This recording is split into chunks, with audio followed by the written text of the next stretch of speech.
100,000 Mexican soldiers have defected with their guns.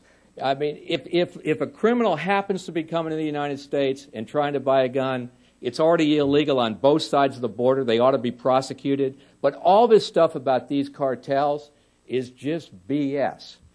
And the White House and these politicians simply weren't telling the truth on the issue. I went on Face the Nation to call the administration out and warn them that the 90% number was 100% BS. Here's that clip.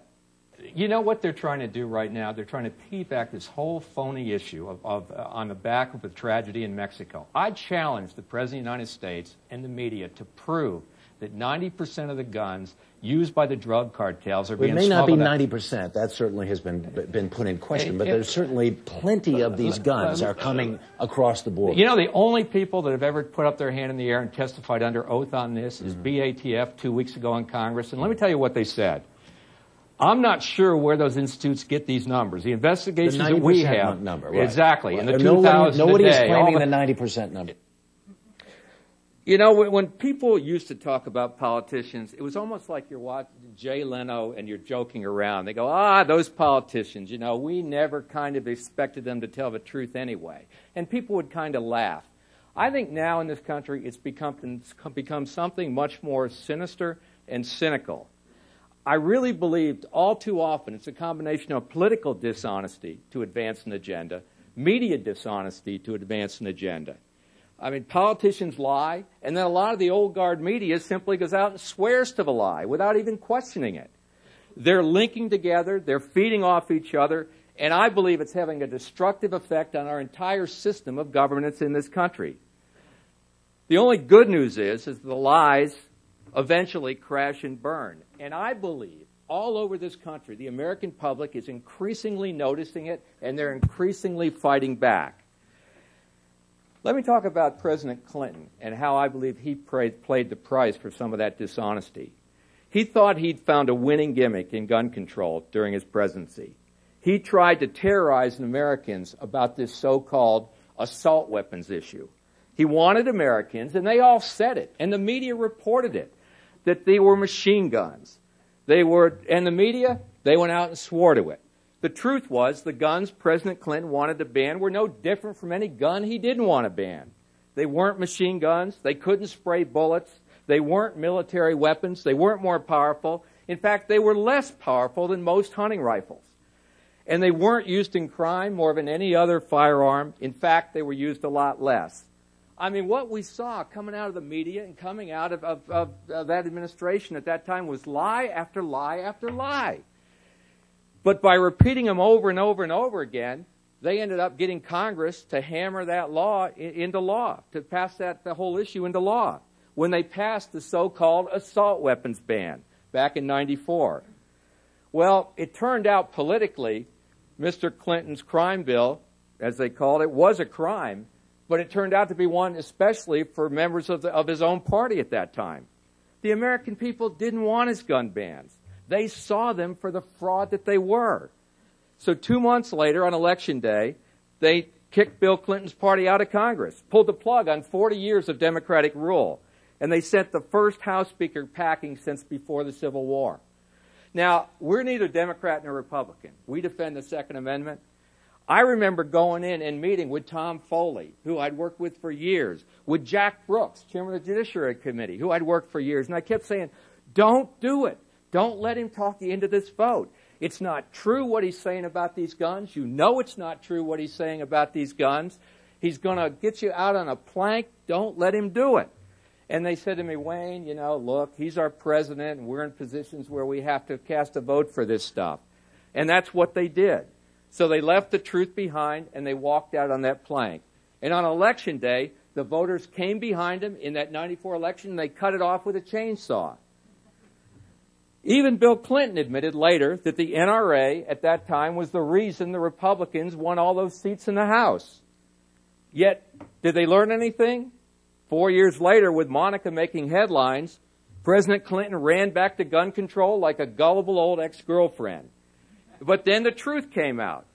Even while he demanded more and more gun laws, President Clinton's Justice Department was refusing to enforce the laws they already had.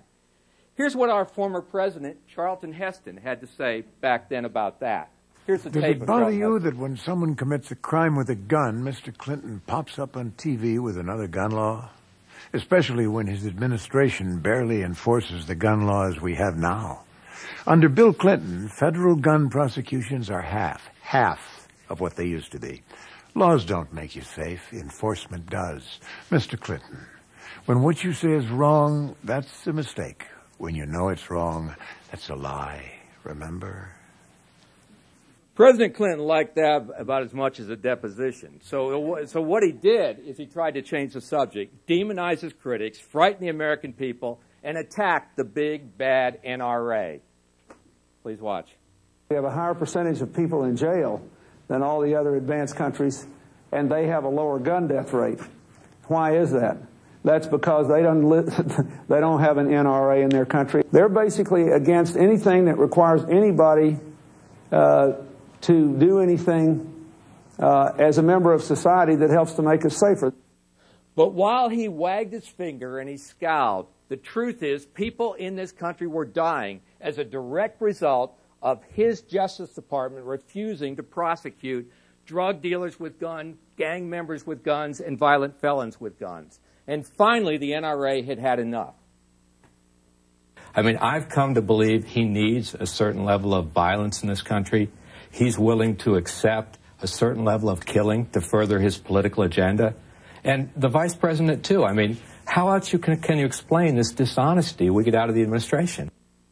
After that interview, people told me, Wayne, look, you've gone too far. I mean, you can't take on the president like that, even if it is true. And the following Sunday, I was on Meet the Press with Tim Russert, and he tried to make me back down. But the truth was the truth. I knew it. That's what the prosecutors were saying. And Americans knew it. And not prosecuting drugs dealers and gangs with guns, it was killing people, and somebody needed to say so. Here's the Meet the Press clip. Will you stand and sit here today and say that Bill Clinton and Al Gore are willing to accept killings to further their political agenda? If you have the ability to do something about it and you don't, you're accepting it. Here's what they're doing. We have federal gun laws, Tim, right now against violent felons with guns, drug dealers with guns, gangs with guns. Bill Clinton has the big stick. He can pick them up right now under existing federal law, hold them without bail, send them to the federal pen for up to 5 to 10 years. They're not doing that. They let them roam the street and they let them go to their next killing when they could take them off the street right now and that next killing would never occur. Mr. LaPierre, the world's watching. Absolutely. An American citizen, the head of the NRA, is saying that the President and Vice President of the United States tolerate killing for political reasons. Is that what you're saying?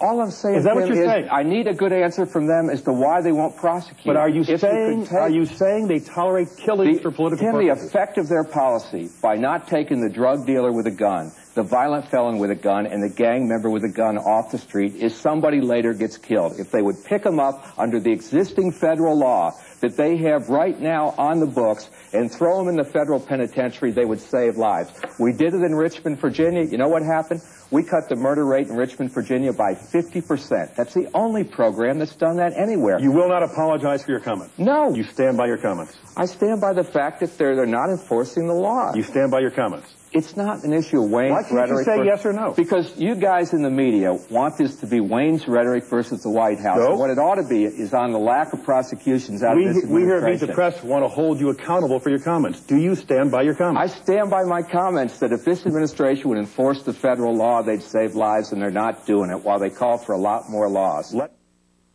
You know, after I did that, the prosecutors and the cops in Richmond were all going, that needed to be said, because that program worked. It cut crime, the third most violent city in the country, way back. And yet the Clinton administration ridiculed it. In fact, President Clinton's Deputy Attorney General, who is now the U.S. Attorney General, Eric Holder, called the program a cookie-cutter approach. President Clinton even convinced Al Gore to walk out on that gun control plank in the 2000 elections. And on Election Day, Al Gore learned the hard way just how inconvenient the truth could be. Even Bill Clinton admitted that later, after it was over and Al Gore ended up being defeated, that maybe it all wasn't such a good idea.